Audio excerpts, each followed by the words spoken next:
pagkilala mula sa iyong kapulisan. Magandang araw po sa ating lahat. Kami po ang iyong kapulisan na patuloy na nagsisilbi, babantay para sa kapayapaan at kaligtasan ng ating komunidad. Kaugnay nito, kami ay nagbibigay paalala sa lahat ng mamamayan na maging mapagmatsyag, maingat at alisto upang maiwasang mabiktima ng kriminalidad o anumang banta sa seguridad. Upang mapanatili ang kaligtasan, narito ang ilang mga paalala. Ingatan ang iyong mga mahalagang gamit, gaya ng cellphone, pitaka, at iba pang personal na kagamitan. Iwasang maglakad ng mag-isa sa mga madidilim o ilang na lugar, lalo na sa gabi.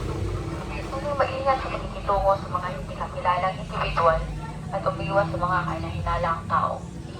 Siguraduhin sarado sa kala ang iyong mga tahanan upang hindi mabiktima ng magnanakaw o masasamang loob.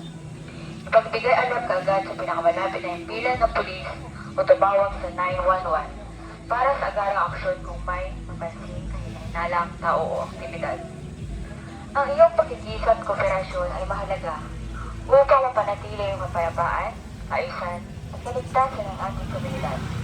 Maraming salamat po. Mabuhay ang ating mamamayan, ang iyong kapulisan.